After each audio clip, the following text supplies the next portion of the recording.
안녕하십니까. 저는 올해로 20살이 된 청년 서수호입니다. 모두가 그랬듯 저 또한 이 자리에 서서 간증을 하게 될 날이 올 줄은 상상도 못했습니다. 아직 많이 떨리고 서툴지만 저의 간증을 들으러 와주신 기쁨의 교회 성도님들과 이 자리를 만들어주신 목사님께 우선 감사의 말씀드립니다.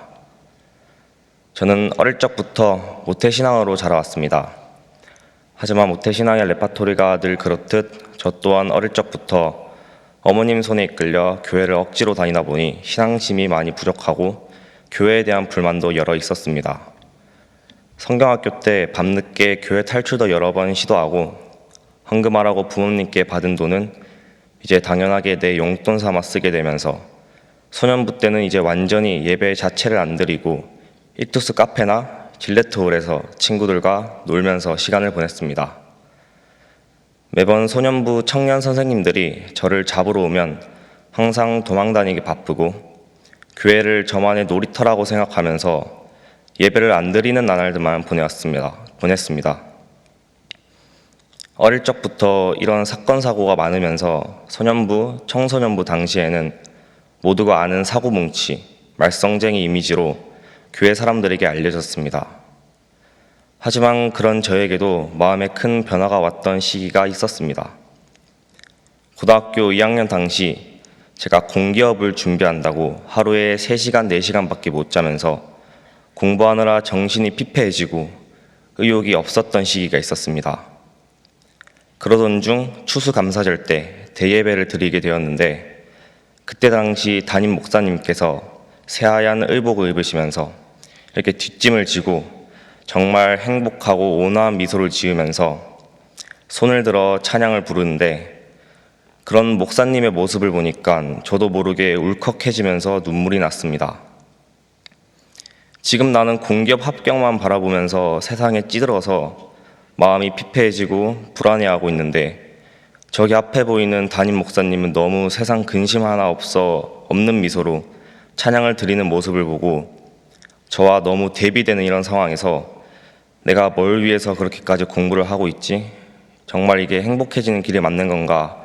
하는 의문이 들면서 나도 목사님처럼 저런 표정 한번 지어보고 싶다.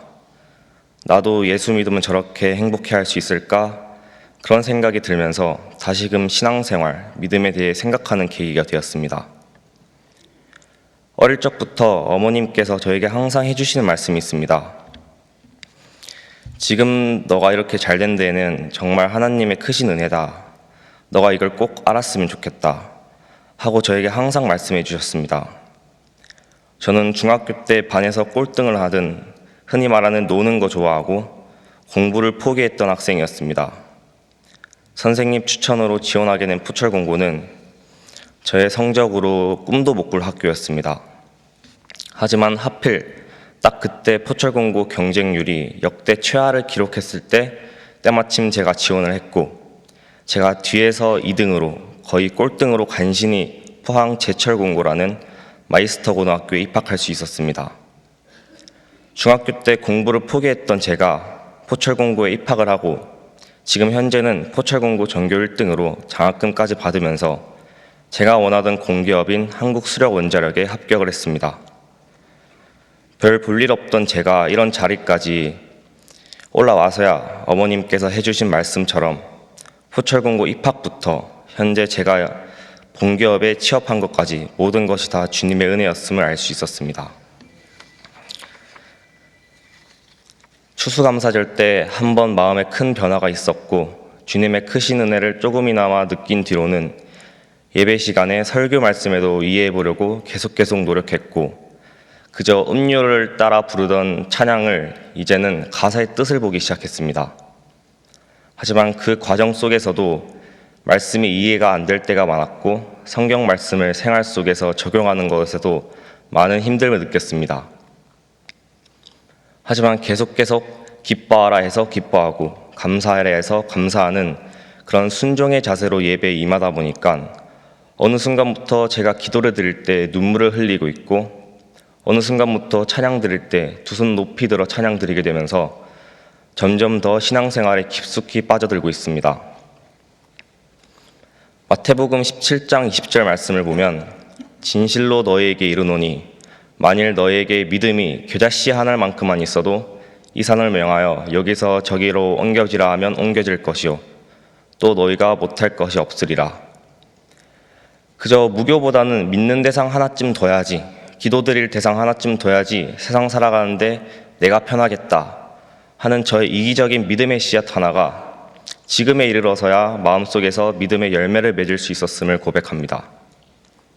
현재는 수요 예배, 금요 예배, 주일 예배 모두 참석하면서 믿음의 열매가 잘 자라도록 마음밭을 열심히 경작하고 있으며 지난달부터는 청년부 회장님의 추천을 받아서 소년부 청년 선생님으로 섬기고 있습니다.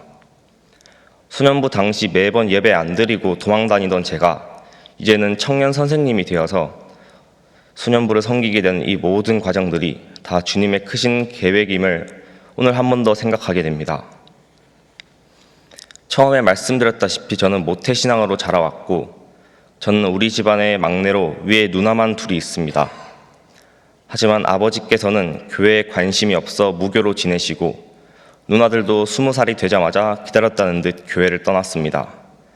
그런 가족들을 위해 항상 저와 어머님은 기도를 드리며 영적으로 죽어가고 있는 그들을 주님께서 불쌍히 여기시고 그들의 마음속에 겨자씨 한 알만큼의 믿음을 허락해달라고 주님께 기도를 구했습니다. 그러던 중 정말 실제로 지난주에 아버지께서 조용히 저에게 와서 말씀하셨습니다. 소, 너가 갑자기 이렇게 바뀐 모습들과 교회 가기 싫어했던 애가 이렇게 변하는 모습들을 아빠가 지켜보면서 나도 교회 한번 가볼까 하는 생각이 들었다고 그렇게 아버지께서 말씀하셨습니다. 누나들도 말은 안 했지만 저의 바뀐 모습들을 집에서 보면서 마음에 변화가 있었는지 3월 둘째 주에 우리 온 가족이 기쁨의 교회에 와서 예배를 드리기로 약속을 했습니다. 주님께서 제 기도를 들어주시고 그렇게 교회에 관심이 없고 묵뚝뚝한 아버지의 마음에 또 누나들의 마음에 믿음의 씨앗을 허락해 주셨음에 정말 감사함을 느낍니다. 저는 이제 20살 청년이 되어서 군 입대까지 22일을 조금 남겨두고 있습니다. 군대에 가면 신앙심이 많이들 꺾인다고 얘기를 들었지만 주님께서 보여주신 우리의 가정을 위해서 행하신 이 기적들을 제 마음판에 잘 새기고 군대에 가서도 주님만을 바라보는 주님 기뻐하시는 일에 쓰임받는 군인이 되어 돌아오겠습니다. 전역할 때 되어서는 한층 더 반열이 성장되어 있는 청년이 될 수 있도록 성도님들의 많은 기도 부탁드리겠습니다. 지금까지 긴 시간 동안 저의 간증을 들어주셔서 감사합니다. 그럼 이상으로 저의 간증을 모두 마치도록 하겠습니다. 감사합니다.